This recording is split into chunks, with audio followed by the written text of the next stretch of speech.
গুনাহগারকে আমি নবী বানাই না। যাদেরকে নবী বানাই তারা জীবনে কোনোদিন গুনাহ করেন না। বুঝে থাকলে বলুন তো, আল্লাহর এই মূলনীতিটা কোন নবীর বেলায় না সকল নবীর বেলায়?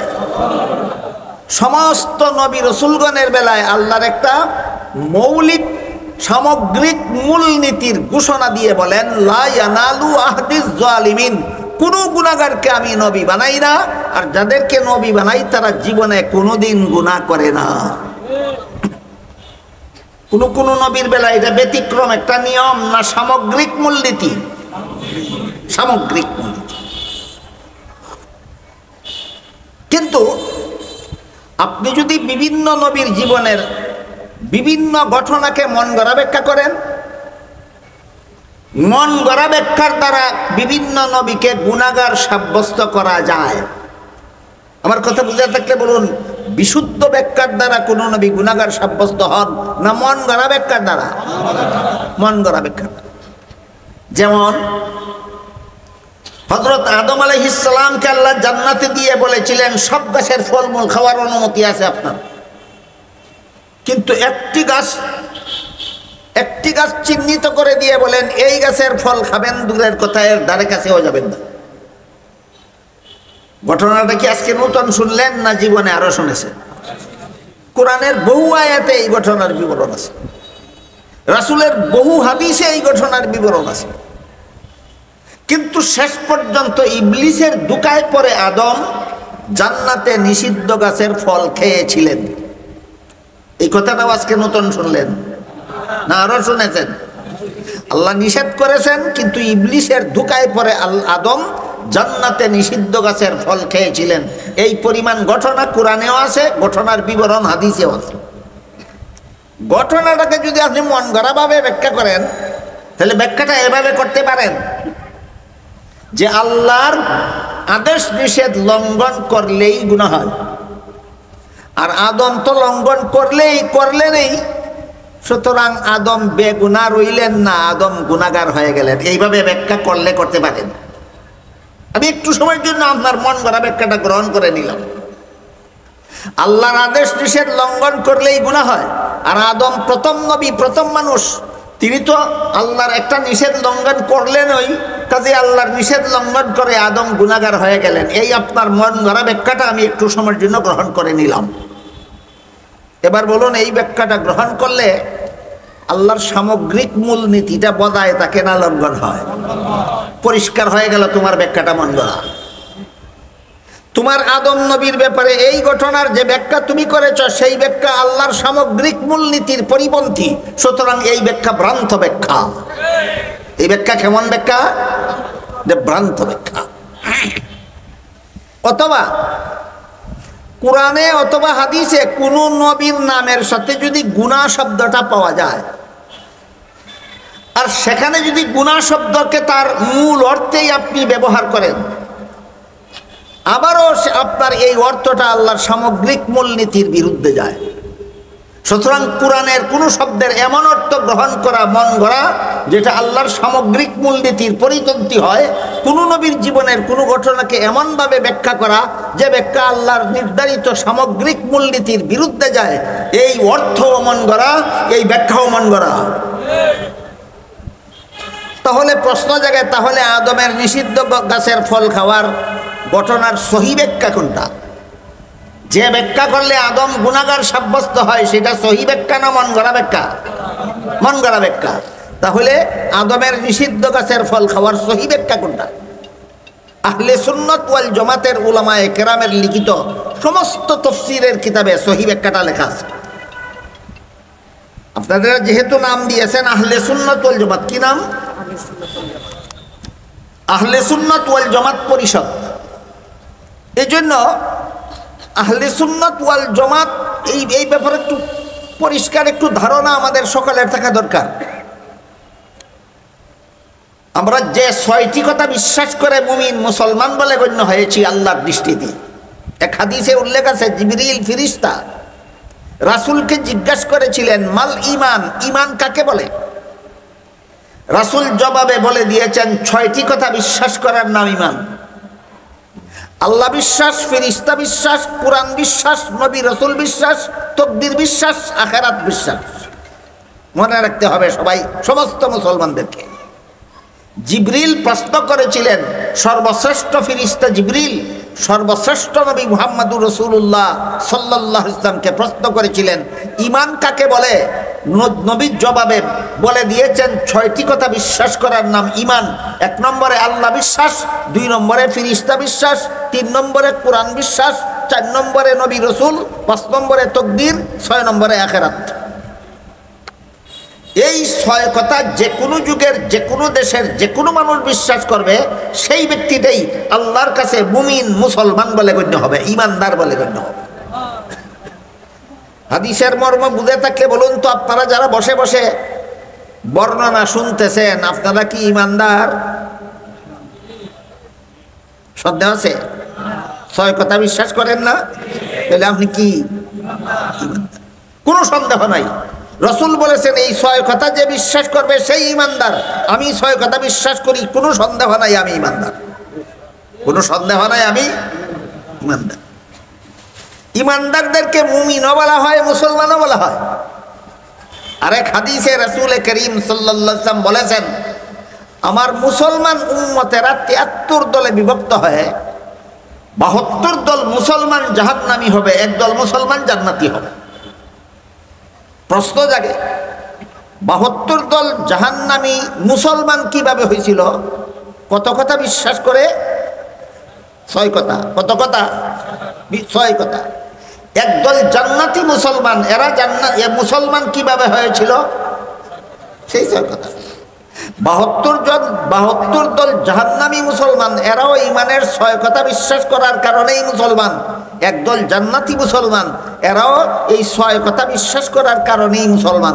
তাহলে 72 দল মুসলমান কোন দোষে জাহান্নামী, আর 1 দল মুসলমান কোন গুণে জান্নাতি, জরুরি ভিত্তিতে যদি বুঝেন না, আপনি কোনোদিন বুঝবেন না আহলে সুন্নাত ওয়াল জামাত কাকে বলে। আহলে সুন্নাত ওয়াল জামাত কাকে বলে বুঝার কোনো উপায় নাই, এই প্রশ্নের জবাব না বোঝা পর্যন্ত।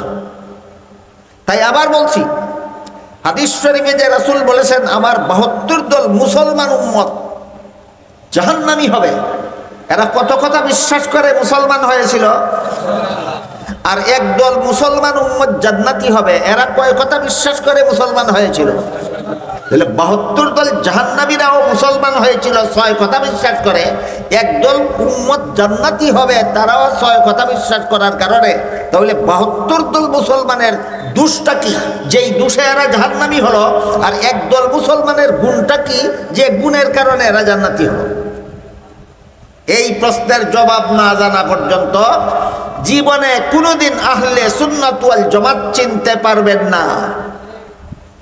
তাই এই প্রশ্নের জবাব হইল, 72 দল মুসলমান যদিও 6 কথা বিশ্বাস করে মুসলমান গণ্য হয়েছিল, কিন্তু তারা 6 কথা সহি ব্যাখ্যা মতো বিশ্বাস করে না, মন গড়া ব্যাখ্যা মতো বিশ্বাস করে। এবার বলুন, 72 দল জাহান্নামী মুসলমান, জাহান্নামী কেন? মন গড়া ব্যাখ্যার কারণে। মুসলমান কেন? 6 কথা বিশ্বাস করার কারণে। আবার বলছি, 72 দল মুসলমান, এরা মুসলমান কেন? 6 কথা বিশ্বাস করার কারণে। জাহান্নামী কেন? এই 6 কথা মন গড়া ব্যাখ্যা মতো বিশ্বাস করার কারণে জাহান্নাম। আর 1 দল মুসলমান জান্নাতি, ওরা মুসলমান কেন? 6 কথা বিশ্বাস করার কারণে। জান্নাতি কেন? 6 কথার কোনো কথা এরা মন গড়া ব্যাখ্যা মতো বিশ্বাস করে না, 6 কথার সব কথা এরা সহি ব্যাখ্যা মতো বিশ্বাস করে। এবার প্রশ্ন জাগে, তাহলে 6 কথার সহি ব্যাখ্যা পাওয়া যায় কোথায়? সুস্পষ্ট ভাষায় হাদিস শরীফে রাসূল বলে দিয়েছেন, মা আনা আলাইহি ওয়া আসহাবি। 6 কথার সহি ব্যাখ্যা 2 ঠিকানায় পাওয়া যায়। এক ঠিকানার নাম নবীর সুন্নত, আর এক ঠিকানার নাম সাহাবায়ে কেরামের জামাত। এই 2 ঠিকানার থেকে যারা 6 কথার ব্যাখ্যা গ্রহণ করে, এরা সহি ব্যাখ্যা মতো 6 কথা মানে। এই জন্য এদের নাম আহলে সুন্নাত ওয়াল জামাত। বেশি বিস্তারিত বলার মতো সময় সুযোগ আমার হাতে নাই। যতটুকু বলেছি বুঝতে পারলেন কিনা? বলুন তো, রসুল যে বলেছেন আমার মুসলমান উম্মতের 72 দল জাহান্নামী হবে, এরা মুসলমান কিভাবে হয়েছিল? জাহান্নামী কোন দোষে হবে? একদল মুসলমান উম্মত জান্নাতি হবে, এরা মুসলমান কিভাবে হয়েছিল? জান্নাতি হবে কোন গুণের কারণে? সহিহ ব্যাখ্যা মতো 6 কথা বিশ্বাস করার কারণে। একটু দয়া করে বলুন তো, সহিহ ব্যাখ্যা পাওয়া যায় কোথায়? 2 ঠিকানায়। এক ঠিকানার নাম নবীর সুন্নত, আর এক ঠিকানার নাম সাহাবাগণের জমাত। এই 2 ঠিকানার থেকে আমরা ইমানের 6 কথার সহিহ ব্যাখ্যা গ্রহণ করি, এই জন্য আমরা আহলে সুন্নাত ওয়াল জামাত। এবার মূল কথার দিকে ফিরে যায়। ইমানের 6 কথার 4 নম্বর কথা হলো নবী রসুল বিশ্বাস করি। 1 নম্বরে আল্লাহ বিশ্বাস করি, 2 নম্বরে ফেরেশতা বিশ্বাস করি, 3 নম্বরে আসমানি কিতাব তথা কুরআন বিশ্বাস করি, 4 নম্বরে নবী রসুল বিশ্বাস করি। বুঝে থাকলে একটু দয়া করে বলুন তো, ইমানের 6 কথার 4 নম্বর কথাটা কি? নবী রসুল। এবার বলেন, নবী রসুল মন গড়া ব্যাখ্যা মতো বিশ্বাস করবেন না সুন্নতে রসুল আর জমাতের সাহাবার ব্যাখ্যা মতো? তখন আপনি হবেন আহলে সুন্নাতুল জামাত। নবী রসুল বিশ্বাস করি মন গড়া ব্যাখ্যা মতো নয়, নবী রসুল বিশ্বাস করি আমি সহিহ ব্যাখ্যা মতো। সুতরাং আদমের নিষিদ্ধ গাছের ফল খাওয়া, মনে আছে প্রসঙ্গ? আদমের নিষিদ্ধ গাছের ফল খাওয়াকে যদি আপনি মন গড়া ব্যাখ্যা করেন, তাহলে বলতে পারবেন আল্লাহর আদেশ নিষেধ লঙ্ঘন করলেই গুনাহ হয়, আর আদম তো লঙ্ঘন করলেন ওই, সুতরাং আদম গুনাহগার হইলেন। এটা মন গড়া ব্যাখ্যা। এই ব্যাখ্যা গ্রহণ করলে নবীগণের বেলায় আল্লাহর সামগ্রিক মূলনীতি বজায় থাকে না, লঙ্ঘন হয়। সুতরাং এই ব্যাখ্যা মন গড়া ব্যাখ্যা, এটা নবীগণ সম্পর্কে ভ্রান্ত ব্যাখ্যা। আপনি যদি এই ব্যাখ্যা মতো নবী বিশ্বাস করেন, আপনি মুসলমান কিন্তু নির্ভেজাল মুসলমান নন, আপনার ইসলামে ভেজাল আছে। এই জন্য বলেছিলাম আহলে সুন্নাত ওয়াল জামাতের মুফাসসিরিন কেরাম তাফসীরের কিতাবে আদমের নিষিদ্ধ গাছের ফল খাওয়ার সহিহ ব্যাখ্যা করেছেন। একাধিক সহিহ ব্যাখ্যা আছে, এর মধ্যে একটা সহিহ ব্যাখ্যা এবার আপনাদের শোনাই। একটা সহিহ ব্যাখ্যা হলো, মানুষের কোনো কাজের দ্বারা সওয়াব হয় অথবা কোনো কাজের দ্বারা গুনাহ হয় দুনিয়ার জীবনে, জান্নাতি জীবনে নয়।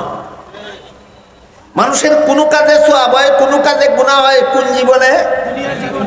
জান্নাতি জীবনের কোনো কাজের সাথে সওয়াবেরও কোনো সম্পর্ক নাই, গুনাহরও কোনো। এবার বলুন, আদম নিষিদ্ধ গাছের ফল খেয়েছিলেন কোন জীবনে? এর সাথে সওয়াবেরও কোনো সম্পর্ক নাই, গুনাহরও কোনো সম্পর্ক নাই। এই ব্যাখ্যাটা গ্রহণ করলে আল্লাহর সামগ্রিক মূলনীতি লঙ্ঘন হয় না, বজায় থাকে। সুতরাং এইটা হলো সহিহ ব্যাখ্যা। 2 নম্বর সহিহ ব্যাখ্যা, দুনিয়ার জীবনেও যদি কেউ আল্লাহর নিষিদ্ধতার কথা ভুলে গিয়ে লঙ্ঘন করে ফেলে, যেমন ধরুন রমজান মাসের দিনের বেলায় আপনি রোজা রেখেছিলেন, দিনের বেলায় রোজা রেখে খানাফিনা করা আল্লাহর পক্ষ থেকে আপনার জন্য নিষিদ্ধ ছিল। কি বলেন, কি পরিমাণ গুনাহ হবে? গুনাহ হবে না। কেন? ভুলে করছে। আদম সম্পর্কে আল্লাহ বলেন, আদমও ভুলে গেল আমার নিষেধের কথা। তুমি ভুলে গেলে গুনাহ হয় না, আর তোমার বাবার বাবার বাবা 14 গোষ্ঠীর বাবা আদমে ভুলে গেলে গুনাহ হয়। তুমি নবীর চরিত্র শিখেছো কার কাছ থেকে? আজকের মতো 2টা সহিহ ব্যাখ্যা আপনাদেরকে শোনালাম। 2টা সহিহ ব্যাখ্যার কোনো একটা ব্যাখ্যা মতো নবী মানলে বলুন আল্লাহর সামগ্রিক মূলনীতি লঙ্ঘন হয় না, বজায় থাকে। সুতরাং এগুলি হলো সহিহ ব্যাখ্যা। আর আদমকে ওই নিষিদ্ধ গাছের ফল খাওয়ার ঘটনাকে মন গড়া ব্যাখ্যা করে আদমকে গুনাহগার সাব্যস্ত করলে কি হয়? আল্লাহর সামগ্রিক মূলনীতি লঙ্ঘন হয়। এই জন্য কোন নবীকে গুনাহগার সাব্যস্ত করার মতো ব্যাখ্যা, এটা মন গড়া ব্যাখ্যা, এটা ইসলামের নামে ভ্রান্ত মতবাদ। তোমার মুসলমানই নির্ভেজাল নয়, তুমি ভেজাল মুসলমান। এবার বুঝে থাকতে বলুন, নবীগণকে যারা নবীগণের জীবনের বিভিন্ন ঘটনাকে অপব্যাখ্যা করে, যারা নবীগণকে গুনাহগার সাব্যস্ত করে, এরা নির্ভেজাল মুসলমান না মুসলমান নামের ভেজাল? এরা নির্ভেজাল মুসলমান না, এরা মুসলমান নামের ভেজাল। এই প্রসঙ্গে আমি আপনাদের আরেকটি বিষয়ের প্রতি দৃষ্টি আকর্ষণ করতে চাই, সেটা হলো নবীগণকে পাপিষ্ঠ সাব্যস্ত করা, গুনাহগার সাব্যস্ত করা, এই অপকর্মের সূত্রপাত করেছিল সর্বপ্রথম খ্রিস্টান জাতি। নবীগণকে গুনাহগার সাব্যস্ত করার অপকর্মের সূত্রপাত করেছিল সর্বপ্রথম কারা? খ্রিস্টানেরা। কিভাবে? ইতিহাসের গুণার কথাটা আপনাদেরকে শোনাই। আপনারা অনেকেই হয়তো জানেন, বাংলাদেশের মুসলমানদেরকে খ্রিস্ট ধর্মে দীক্ষিত করার জন্য খ্রিস্টানদের একটি সংস্থা দীর্ঘদিন যাবৎ কাজ করে যাচ্ছে। সেই সংস্থাটির নাম হলো খ্রিস্টান মিশনারি বাংলাদেশ। খ্রিস্টান মিশনারি বাংলাদেশের প্রকাশিত বিভিন্ন বই, পুস্তক, পুস্তিকার মধ্যে একটা বইয়ের নাম আছে কোরআনের আলোকে বেহেশতে যাওয়ার পথ। নামটা শুনলে একজন মুসলমান কল্পনাও করতে পারবে না এটা বেঈমান খ্রিস্টানদের লেখা। কোরআনের আলো খ্রিস্টানেরা চিনে না মুসলমানের আলেমরা চিনে? বেহেশতে যাওয়ার পথ খ্রিস্টানেরা জানে না মুসলমান আলেমরা জানে? বান্দরেরা এমন কৌশল করে নাম রাখছে, নাম দেখে যেন মুসলমান আলেমের লেখা মনে করে বইটা যেন পড়লে এই বইয়ের লেখার ধারাবাহিকতা তাকে টেনে টেনে খ্রিস্ট ধর্মের দিকে নিয়ে যায়। এইরকম একটা শয়তানি বইয়ের নাম কোরআনের আলোকে বেহেশতে যাওয়ার পথ। এই বইয়ে তারা লিখেছে প্রথম মানুষ আদম। শুধু প্রথম মানুষ না, প্রথম নবীও? হ্যাঁ, প্রথম নবী, প্রথম মানুষ আদম, প্রথম পাপিষ্ট। বাংলা ভাষায় বলে পাপিষ্ট, ফার্সি ভাষায় বলে গুনাহগার, আরবি ভাষায় বলে আসি। আরবি ভাষায় বলে আসি, ফার্সি ভাষায় গুনাহগার, বাংলা ভাষায় পাপিষ্ট। খ্রিস্টানেরা সেই বইয়ে লিখেছে সর্বপ্রথম মানুষ আদম, সর্বপ্রথম পাপিষ্ট। যুক্তি দিয়ে প্রমাণ করেছে কোন পাপের কারণে প্রথম মানুষ আদম পাপিষ্ট হলো। সেই পাপটা হলো তার নিষিদ্ধ গাছের ফল খাওয়া।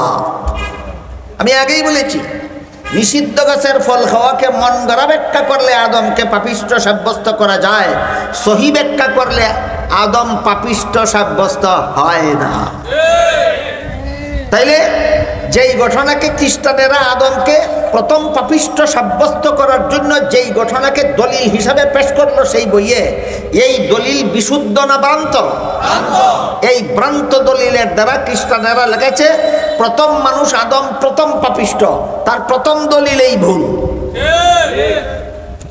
এরপরে লেখে এই পাপিষ্ট আদমের বংশে যত নবী জন্মগ্রহণ করেছে সমস্ত নবীগণ জন্মগত পাপিষ্ট। এদের কি পাপ?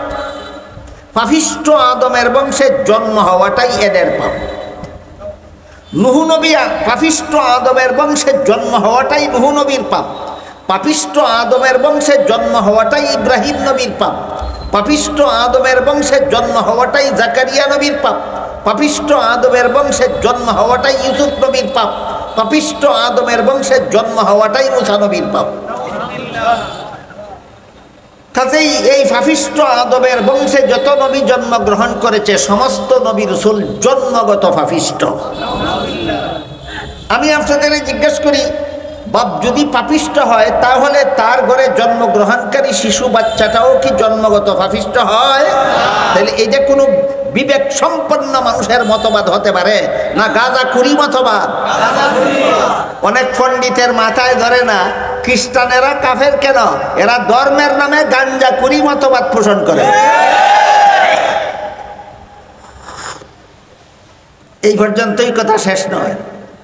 ওই বইয়ে তারা আরো লিখেছে যেহেতু পাপিষ্ট আদমের বংশে যত নবী জন্মগ্রহণ করে সবগুলি নবী জন্মগতভাবে পাপিষ্ট হয়, তাই আল্লাহ শেষ পর্যন্ত একজন নবীকে নিষ্পাপ বানাবার জন্য এই নবীকে আর আদমের বংশে জন্ম না দিয়ে আল্লাহ নিজের ঔরসে জন্ম দিলেন।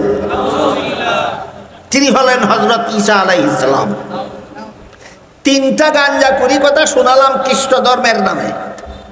একটা হইল প্রথম নবী আদম প্রথম পাপিষ্ট, দুইটা হইল পাপিষ্ট আদমের বংশে জন্মগ্রহণকারী সকল নবী পাপিষ্ট, তিন নম্বর হইল আল্লাহ একজন নিষ্পাপ নবী জন্ম দেওয়ার জন্য পাপিষ্ট আদমের বংশে জন্ম না দিয়ে আল্লাহ নিজের ঔরসে জন্ম দিলেন, যিনি হযরত ঈসা আলাইহিস সালাম। সুতরাং একমাত্র ঈসা আলাইহিস সালাম হলেন নিষ্পাপ নবী, আর বাকি সমস্ত নবী যারা আদমের বংশে জন্মগ্রহণ করেছে সবগুলি পাপিষ্ট নবী। কথাগুলি সত্যই পবিত্র ধর্মের বাণী, না ধর্মের নামে গাঁজাখুরি? এরকম ধর্মের নামে যারা গাঁজাখুরি করে, গাঁজাখুরি মতবাদ মানুষের সমাজে প্রচার করে, এরা কেন কাফের এই কথাটা অনেক পণ্ডিতের মাথায় আজকাল ধরে না। আরো দু একটা গাঁজাখুরি কথা শোনাবো। খুদার ঔরসে জন্ম হলেন হযরত ঈসা আলাইহিস সালাম, একমাত্র তিনি নিষ্পাপ নবী। তিনি জন্ম হয়ে দেখলেন প্রত্যেকটা আদম সন্তান জন্মগত পাপিষ্ঠ। কি পাপ? আদমের বংশে জন্ম হওয়াটাই তোমার পাপ। কাজেই এই আদম সন্তানকে জাহান্নাম থেকে মুক্তি দেওয়ার কোনো ব্যবস্থা নাই। পাপিষ্ঠ আদমের বংশে জন্ম হওয়ার পাপ থেকে যদি মুক্তি চাও, জাহান্নাম থেকে যদি মুক্তি চাও, জান্নাত যদি পরকালে পেতে চাও, তাহলে বিশ্বাস করো যিশু আল্লাহর পুত্র। যারা যিশুকে আল্লাহর পুত্র বিশ্বাস করবে, এরা কিয়ামত পর্যন্ত যত পাপ করুক না কেন, এদের সকল পাপের কাফফারার জন্য খুদার পুত্র যিশু আল্লাহর কাছে একটা প্রস্তাব করেছিলেন। খুদার পুত্র যিশু আল্লাহর কাছে প্রস্তাব করেছিলেন, হে আল্লাহ, তোমার শত্রুদেরকে সুযোগ করে দাও, তারা যেন আমাকে শুলিতে চড়িয়ে হত্যা করে, আর এই শুলিতে চড়ে নিহত হওয়ার কারণে আমার যতটুকু কষ্ট হবে, এর বিনিময়ে কিয়ামত পর্যন্ত যে সমস্ত মানুষ বিশ্বাস করবে আমি খুদার পুত্র, এরা দুনিয়াতে যত অপকর্ম করুক না কেন, সকল অপকর্মের পাপের কাফফারা হয়ে যাবে। পুত্রের আবেদন পিতা মঞ্জুর করলেন, শত্রুদেরকে সুযোগ করে দিলেন। খুদার পুত্র যিশুকে শত্রুরা ফাঁসিতে শুলিতে চড়িয়ে হত্যা করলো। এতে খুদার পুত্রের যে কষ্ট হলো, এই কষ্টের বিনিময়ে কিয়ামত পর্যন্ত যারা যিশুকে আল্লাহর পুত্র বলে বিশ্বাস করবে, এরা ভবিষ্যতে যে কোনো সময় দুনিয়াতে আসুক, যত জিনা বদমাশি করুক, যত খুন খারাপি করুক, যত সন্ত্রাস করুক, যত হত্যাযজ্ঞ চালাক, যত দুর্নীতি করুক, যত জালিয়াতি করুক, সব গুনার অগ্রিম কাফফারা হয়ে গেছে। এই সবগুলি হলো ধর্মের নামে গাঞ্জাখুরি কথা। এতগুলি গাঞ্জাখুরি কথাকে যারা ধর্ম বানায় রাখছে, এরা কোন কারণে কাফের, এটা অনেক পণ্ডিতের মাথায় ধরে না।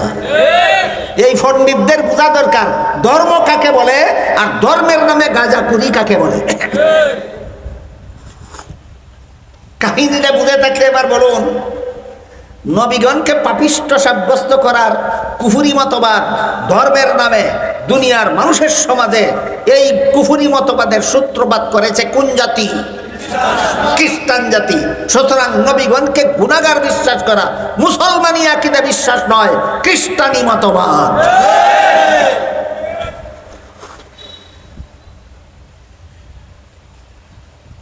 আমরা যারা মন গড়া ব্যাখ্যা মতে নবী বিশ্বাস করি না, আমরা সহি ব্যাখ্যা মতে নবী বিশ্বাস করি, তারা এতক্ষণের কথা আমার বুঝে থাকলে এবার বলুন, কতজন নবী আছেন গুনাহগার? একজন। নবীগণের জীবনের কোন ঘটনাকে কিভাবে ব্যাখ্যা করলে গুনাহগার সাজানো যায়? কিভাবে ব্যাখ্যা করলে নবী বেগুনাহ থাকেন? সঠিক ব্যাখ্যা করলে নবী বেগুনাহ থাকেন। আর এই ব্যাখ্যাই হলো আল্লাহর ঘোষিত নির্ধারিত সামগ্রিক মূলনীতির অনুকূলে। সেটা হলো লা ইয়ানালু আহদিজ জালিমিন, কোন গুনাহগারকে আমি নবী বানাই না, আর যাদেরকে নবী বানাই এরা জীবনে কোনোদিন গুনাহ করে না। আহলে সুন্নাত ওয়াল জামাতের এই মতবাদ, সমস্ত নবী রাসূলগণ আজীবন বেগুনাহ, আজীবন বেগুনাহ, আজীবন বেগুনাহ। আহলে সুন্নাত ওয়াল জামাতের এই মতবাদটাকে পরিভাষাগতভাবে ইসমতে আম্বিয়া বলা হয়। আহলে সুন্নাত ওয়াল জামাতের এই মতবাদটাকে পরিভাষাগতভাবে কি বলা হয়? ইসমতে আম্বিয়া বলা হয়।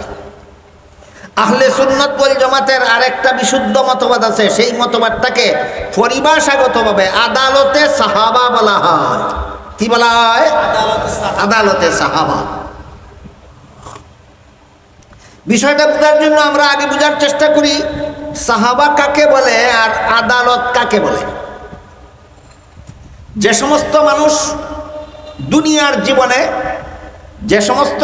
দুনিয়ার জীবনে ইমানদার অবস্থায় রাসূলকে চর্মচোখে দেখেছেন, অথবা রাসূল তাকে চর্মচোখে দেখেছেন,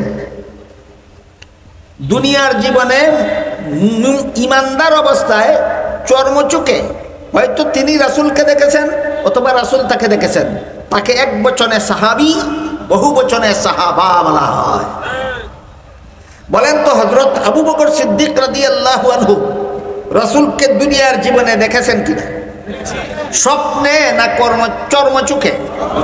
কাফের অবস্থায় না ইমানদার অবস্থায়? তাহলে আবু বকর একজন সাহাবী।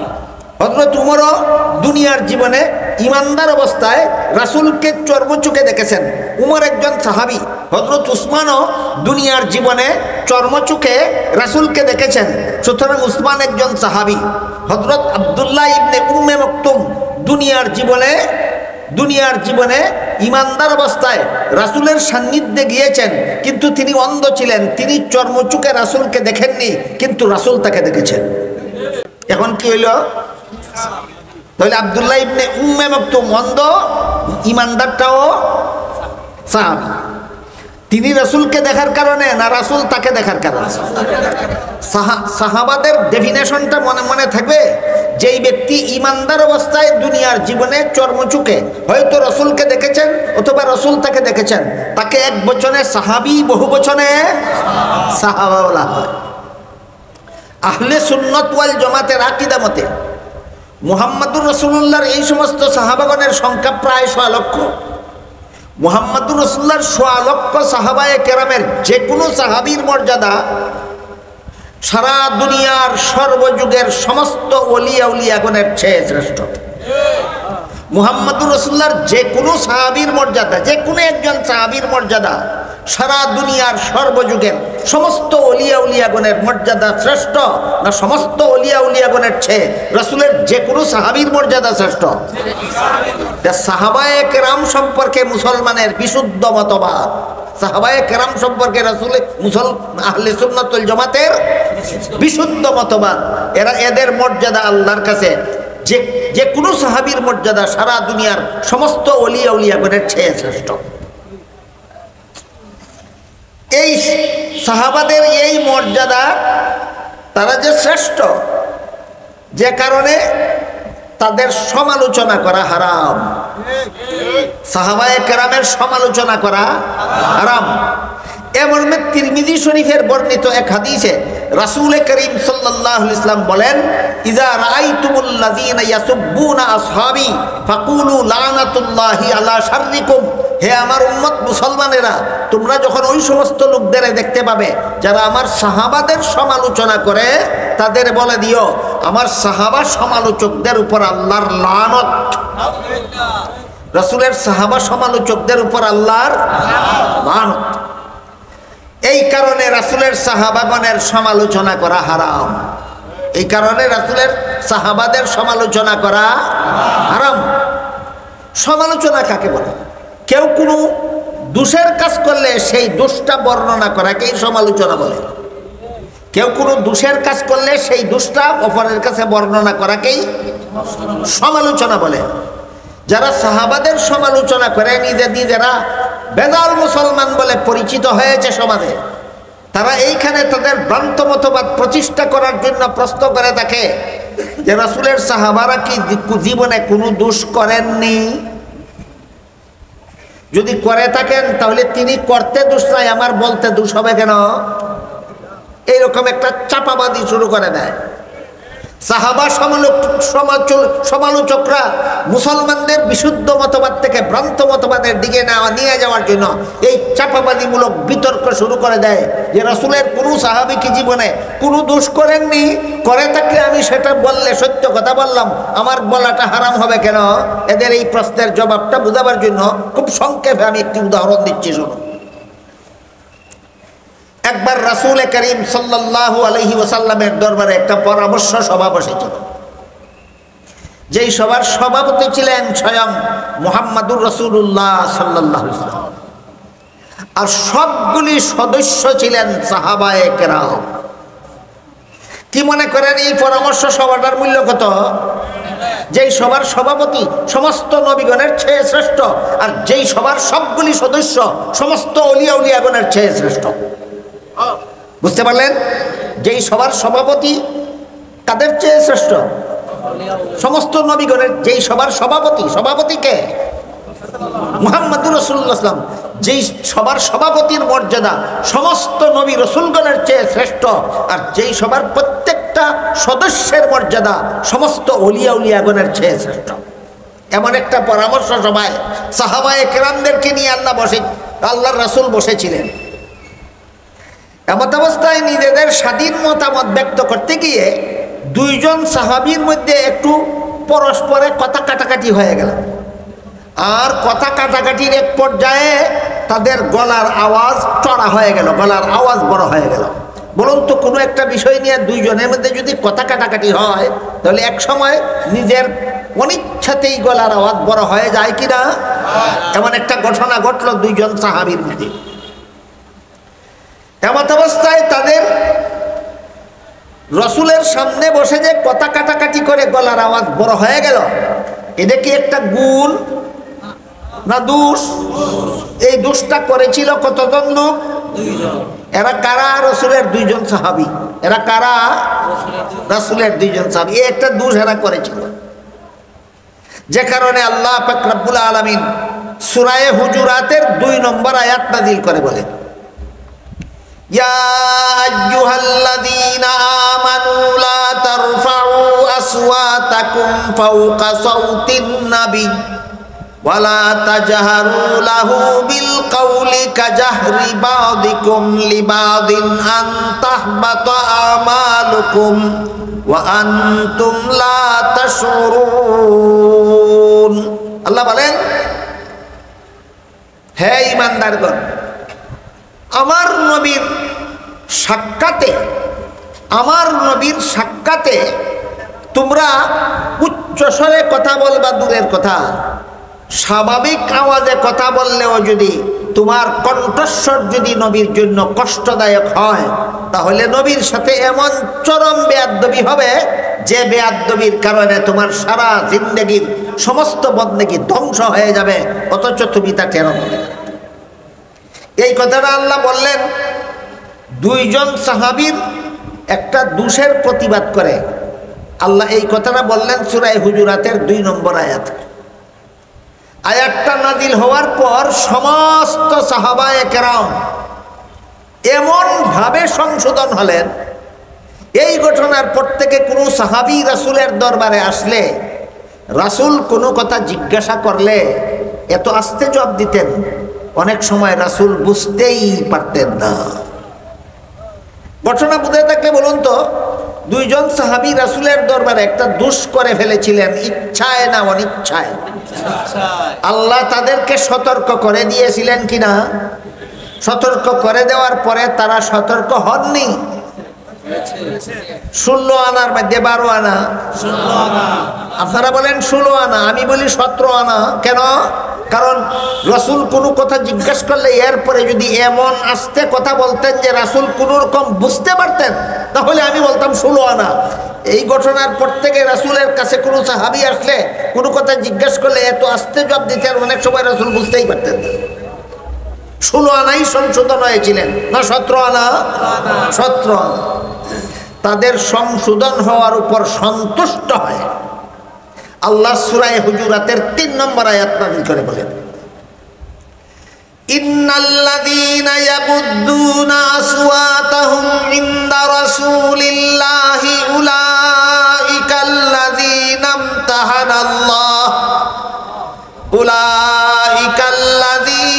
ইমতাহানাল্লাহু কুলুবাহুম লিত্তাকওয়া লাহুম মাগফিরাতুন ওয়া আজরুন আযীম। কোন সূরার কত নম্বর আয়াত? সূরা হুজুরাতের 3 নম্বর আয়াত নাযিল করে আল্লাহ বলেন, নিশ্চয়ই যারা রাসূলের দরবারে আস্তে কথা বলে, এতক্ষণের কাহিনী বুঝে থাকলে বলুন ওরা কারা? নিশ্চয়ই যারা রাসূলের দরবারে আসলে আস্তে কথা বলে, আল্লাহ তাদের অন্তরকে তাকওয়ার ব্যাপারে পরীক্ষা করেছেন। পরীক্ষায় ফেল করার কারণে আল্লাহ তাদের সারা জীবনের সমস্ত ভুল ত্রুটি গুনাহ খাতা মাফ করে দিয়েছে। পরীক্ষা ফেল করার কারণে না পাস করার কারণে? সাহাবাদের অন্তরকে আল্লাহ তাকওয়ার ব্যাপারে পরীক্ষা করেছেন। পরীক্ষায় সাহাবায়ে কেরাম ফার্স্ট ডিভিশনে পাস। কোন ডিভিশনে ফার্স্ট? ফার্স্ট ডিভিশনের কথা অন্য আয়াতে বলেছেন। অন্য আয়াতে আল্লাহ বলেন والسابقون الأولون من المهاجرين والأنصار والذين اتبعوهم بإحسان رضي الله عنهم ورضوا عنه।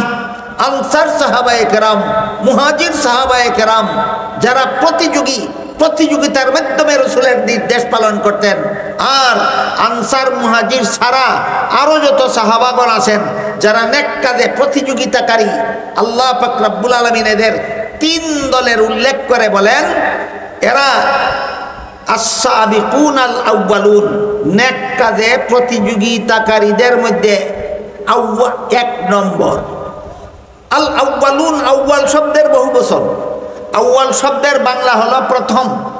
আল আউয়াল শব্দের বাংলা প্রথম, আর ইংরেজি হইল থার্ড। প্রথমের ইংরেজি থার্ড, না সেকেন্ড, না ফার্স্ট।